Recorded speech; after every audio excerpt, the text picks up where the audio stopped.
नमस्कार मित्रांनो, यंदा 23 एप्रिल 2026 रोजी आहे गंगा सप्तमी. वैशाख महिन्यात शुक्ल पक्षात ही सप्तमी तिथी 22 एप्रिल 2026 रोजी बुधवारी रात्री 10:49 सुरू होणार आहे आणि 23 एप्रिल 2026 रोजी गुरुवारी रात्री 8:49 संपणार आहे. उदय तिथीनुसार गंगा सप्तमी आणि गंगा पूजन हे गुरुवारी म्हणजे 23 एप्रिल 2026लाच केले जाणार आहे.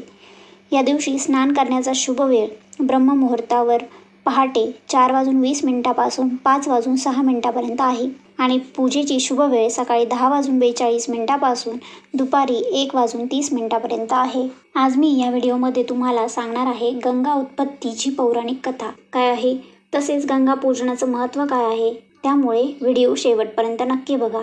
सर्वात प्रथम आपण बघूया गंगा उत्पत्ती आणि गंगा पूजन याविषयीचं सविस्तर माहिती काय आहे ते. पौराणिक कथेनुसार गंगेची उत्पत्ती आणि पृथ्वीवर गंगा मातेचं अवतरण या दोन वेगवेगळ्या घटना आहेत. आता आपण गंगा जयंती म्हणजेच गंगा उत्पत्तीबद्दल जाणून घेऊया. वैशाख शुक्ल सप्तमीला गंगा उत्पत्ती झाली असं मानलं जातं. पौराणिक कथेनुसार भगवान विष्णूंनी वामन अवतार घेतला तेव्हा त्यांनी ब्रह्मांडाला व्यापताना आपला पाय उंचवला तेव्हा ब्रह्मदेवांनी त्यांच्या चरणाचे प्रक्षालन केले, म्हणजेच त्यांचे पाय धुतले आणि ते पाणी आपल्या कमंडलूमध्ये साठवले. त्या पाण्यालाच गंगा म्हटलं जातं. त्यानंतरची पुढची पौराणिक कथा हे सांगते की पृथ्वीवर गंगा मातेचं अवतरण कसं झालं ते.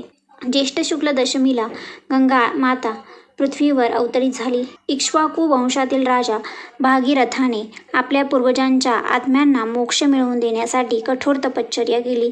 गंगा मातेला पृथ्वीवर येण्याची विनंती केली. त्यानंतर गंगेचा वेग इतका प्रचंड होता पृथ्वी तो सहन करू शकली नसती, म्हणून भगवान शंकरांनी गंगेला आपल्या जटांमध्ये समावून घेतले आणि नंतर शांतपणे ते पाणी गंगेचं पृथ्वीवर सोडलं. या होत्या त्या 3 कथा ज्या गंगा मातेशी संबंधित आहेत. आता आपण गंगा पूजनाबद्दल थोडी माहिती जाणून घेऊया. गंगा पूजन हे प्रामुख्याने तीर्थयात्रेवरून परतल्यानंतर किंवा घरामध्ये गंगेचे पाणी आणल्यानंतर केले जाते. तीर्थयात्रा किंवा गंगा स्नानाचे पूर्ण पुण्य लाभावे या कृतज्ञतेपोटी हे पूजन केले जाते. आता आपण गंगा पूजनाची पद्धत बघूया. गंगेच्या पाण्याने भरलेल्या कलशाची स्थापना करून त्याची षोडशोपचार पूजा केली जाते. यामध्ये गणपती पूजन, पुण्याह वाचन आणि गंगेची खणा नारळांनी ओटी भरली जाते. तसेच ब्राह्मण आणि सुवासिनींना भोजन दिले जाते. महत्त्व काय आहे बरं, तर गंगा पूजनामुळे घरातील नकारात्मक ऊर्जा दूर होऊन सुख समृद्धी नांदते अशी श्रद्धा आहे. तसेच गरोदर स्त्रियांच्या कल्याणासाठी हे पूजन विशेष फलदायी मानले जाते. आता मित्रांनो, गंगा सप्तमी आणि गंगा दशहरा यात काय फरक आहे, चला जाणून घेऊया. गंगा सप्तमी म्हणजे ज्या दिवशी गंगेचा जन्म झाला म्हणजे वैशाख शुक्ल सप्तमीला, ती असते गंगा सप्तमी. आणि गंगा दशहरा म्हणजे ज्या दिवशी गंगा पृथ्वीवर अवतरली तो दिवस ज्येष्ठ शुक्ल दशमीचा.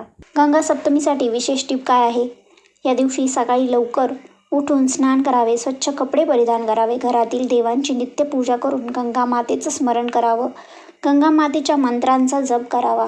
जर तुम्हाला माहीत नसेल तर काळजी करू नका, मी काही मंत्र तुम्हाला सांगते. पहिला मंत्र आहे ओम नमः शिवाय नारायणे दशहराये गंगाये नमो नमः. दुसरा मंत्र आहे गंगा गायत्री मंत्र ओम भूर्भुवस्वः तत्पुरुषाय विद्महे रुद्रमूर्तये धीमहि तन्नो गंगा प्रचोदयात. तिसरा मंत्र आहे ओम नमो गंगाये विश्वरूपिणे नारायणे नमो नमः. यापैकी कोणताही मंत्राचा जप तुम्ही 108 वेळा करू शकता. आणि हो मित्रांनो, जेव्हा आपण कोणत्याही पवित्र नदीत अंघोळ करतो किंवा आपल्या घरी एखाद्या पवित्र नदीचं पाणी असेल आणि ते पवित्र पाणी आपण अंघोळीच्या पाण्यात टाकून अंघोळ करतो, तेव्हा पुढील मंत्र जरूर म्हणावा.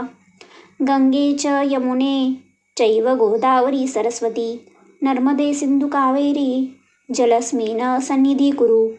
या मंत्राचा पवित्र अर्थ असा आहे की हे गंगे, यमुने, गोदावरी, सरस्वती, नर्मदे, सिंधू आणि कावेरी नद्यांनो, तुम्ही सर्व या जलामध्ये उपस्थित व्हा. हा मंत्र अत्यंत पवित्र आणि फलदायी आहे. आशा आहे ही माहिती तुम्हाला आवडली असेल आणि आवडली असेल ही व्हिडिओ तर लाईक आणि सबस्क्राईब नक्की करा आणि कमेंट सेक्शनमध्ये नक्की लिहा. जय मा गंगा.